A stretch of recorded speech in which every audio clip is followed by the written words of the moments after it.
bring together industry leaders who are shaping the future of supply chains, procurement, and business transformation across the world. I'm your host Rashika, and today we are joined by a senior procurement leader who has been driving a large-scale operation transformation across one of the most complex regions globally, Asia Pacific.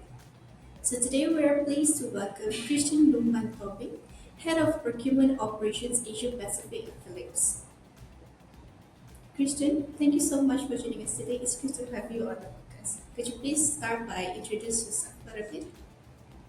Yeah. Hello, good morning, good afternoon, everyone. Just a bit of an introduction of myself.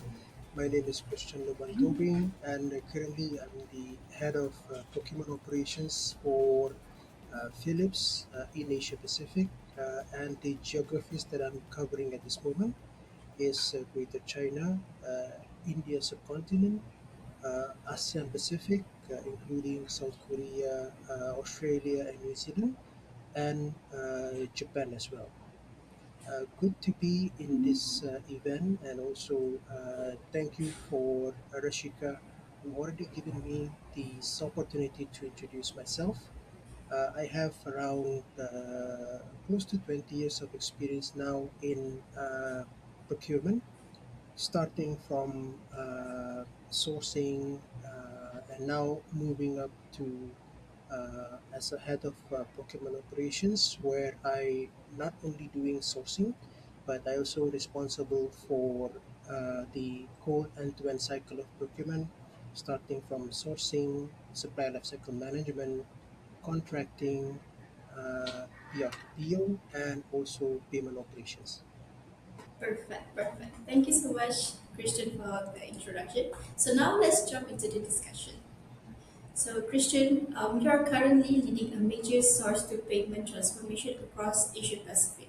What has been the biggest shift in mindset required to make this transformation work across such diverse markets?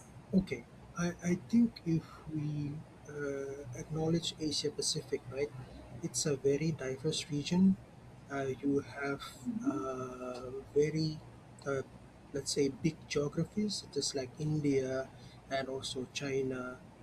And don't forget also about the intricacies of ASEAN Pacific, and also need to be aware of the compliance and regulation for each country, and not only about the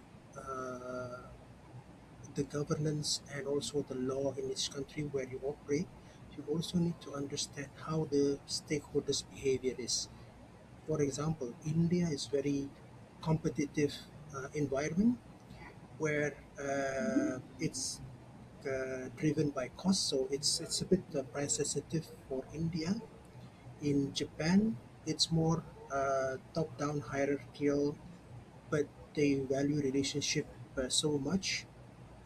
Indonesia is another, let's say, big country where we operate, where you need to know also about the complex regulatory uh, sphere within the country. And then you also have China, who is very top-down driven, and they also, in terms of regulation, the regulation is quite mature, meaning that they are centralized, but then you have pockets of different entities.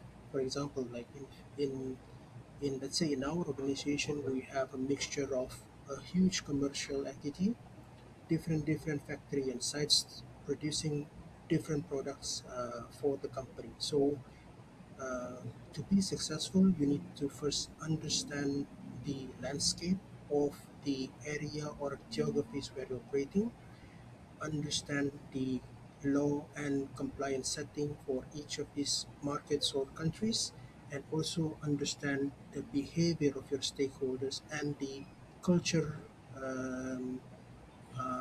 of the stakeholders, especially the leadership style.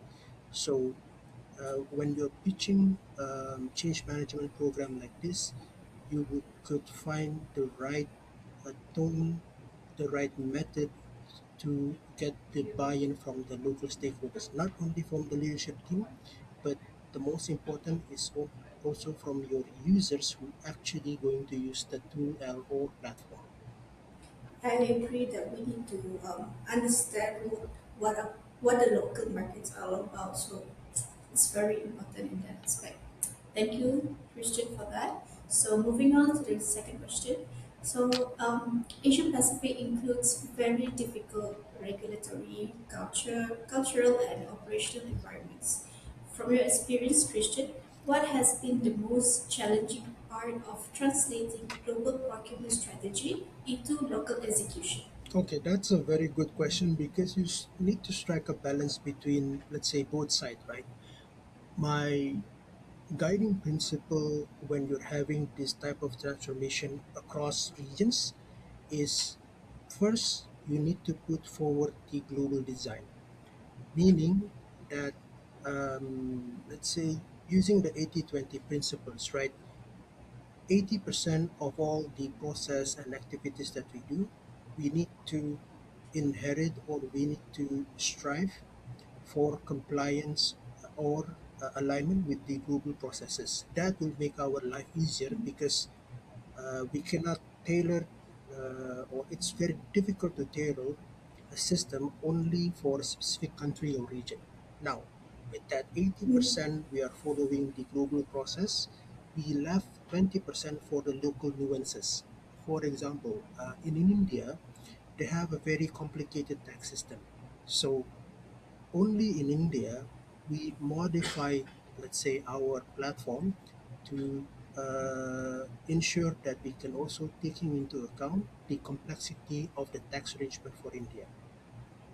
Similarly, if we look at the implementation of taxes and also language in other markets, for example, like in Japan, we also need to make sure that we have the ability to include Japanese language in our tool because in Japan, most of the people they are communicating with their local language.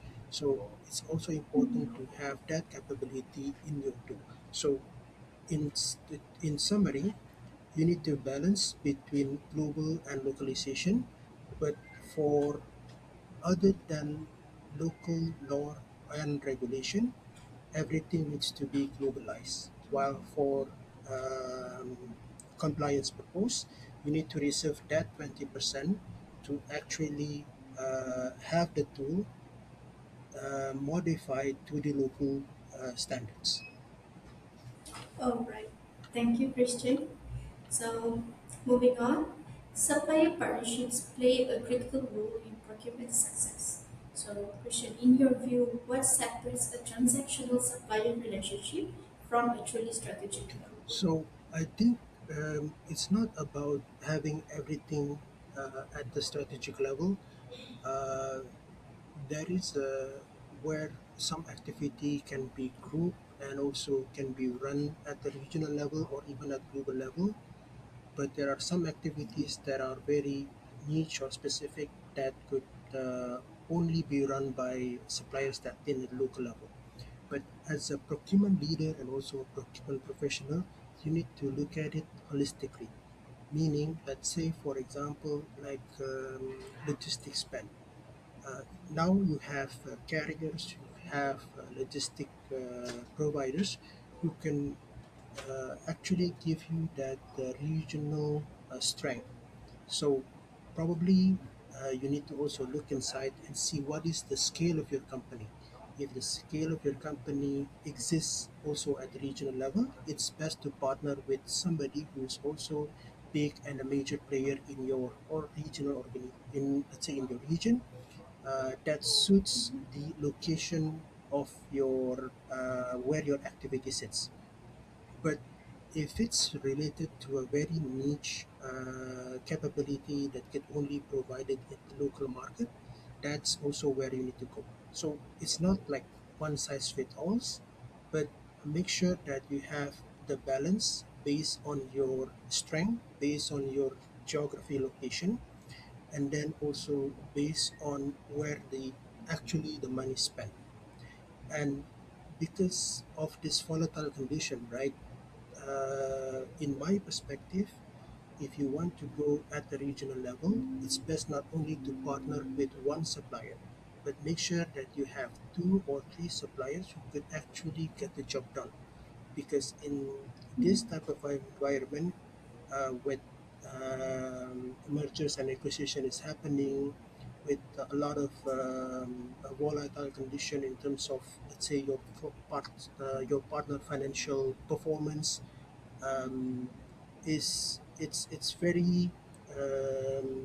very risky if you work with only one partner and you concentrate all your spend into just one partner. So it is best to place your bets into several partners, and then you can also make sure that they are being competitive in their pricing, also in their service level. So with different suppliers, you actually build your relationship and you have choices on which offer the best price and which actually gets the job done. That's right. So basically, Yeah, that's what you're that's right. saying. And you can also allocate the And business based on their performance, right? And don't forget also about the risk. It's very risky to bet your success on just one partner. yeah, that's a great one. Okay, thanks, Christian. So next one. So with digital tools and standardized processes becoming more central to procurement, how do you balance structure and compliance while still giving local teams and the flexibility they need to operate effectively? Okay, this probably relates to the second questions on whether global versus local solution. But one thing that we keep in mind, and as a multinational company, right, our first and foremost principle is that we need to follow the local regulation. So no matter how beautiful your tools, your platform, your policy, it doesn't really matter if that uh, doesn't comply, or it doesn't match with the local regulation. For example, in some of the areas that we are operating, you have restriction on payment terms for a small medium enterprise. Sometimes global people doesn't understand this. They have a certain payment term for a certain category that they want to apply for every suppliers in that category. In some cases, if they are MSME, that could not be applicable, because if you apply that global payment term, you will be against the law, and the government will probably give you a penalty, give you a warning letter, or they will scrutinize your business activity. And in some cases, they could even bear you to sell your products in the local market. So be really careful in describing a solution, a process, and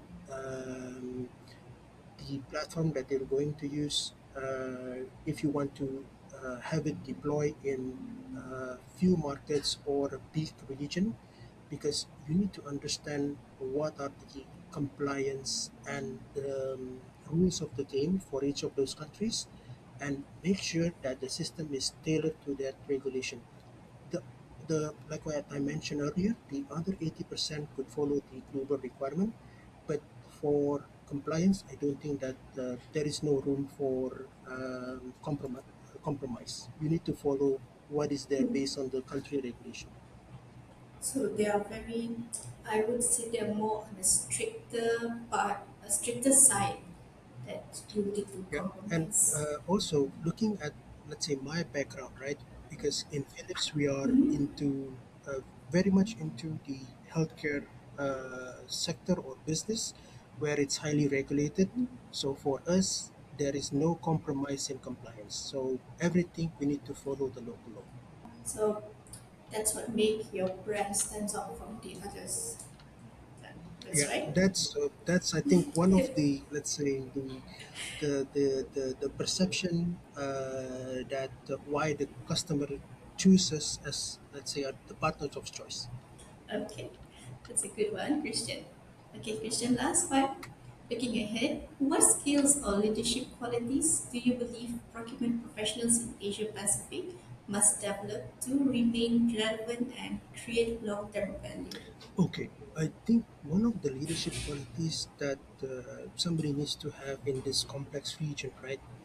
You need to have the capability to listen to others, uh, because when you're managing a region like Asia Pacific, you will have people from all walks of life, different culture, different values, different needs as well. We touch base on the compliance and also local regulation. So you need to listen carefully and then prescribe what can be done or what cannot be done, what can be pushed, or what are the things that you need to let go or release, so that you will have the support also from your stakeholders, and at the same time you are also making sure that the transformation project runs. That's the first one. Second one is to be agile. Agile meaning that not only looking things from your, let's say, perspective, but also you need to look beyond your perspective, understand the customer need, understand your stakeholders requirement, because there is no, I mean, I'm telling this many, many times, there is no one size fit all. You need to make sure that the solution that you provided is the one that could actually useful and can be done by the by your users or by your stakeholders. And then the third one is that you need to equip yourself with the latest technology. So let's say, for example, taking into account the, let's say, AI revolution, right? As a procurement professional, it's your job as well. It's something that you need to inherit within yourself, that you need to understand what are the latest technology trend. For example, like AI or robotics or automation, digitalization. Don't make it as a buzzword, like you're just saying AI because of it's a hype thing, or it's something that you are using to for the sake of being smart or looking smart. But you need to also make sure that you learn this new technology and you can apply it in your daily professional life. That's a Yeah, smart thing. and I think Yes. there are so many learning channels that you can get, and one of them is to also join this type of conference, because in this type of conference you can learn also from others.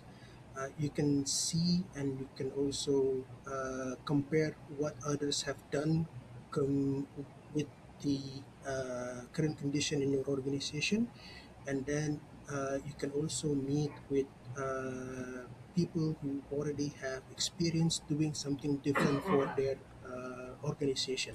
So my take is, if you want to become a real procurement professional, you need to be always on the edge. You need to be on your toes, and you need to also ready to learn new things every day. That's a nice take, Christian.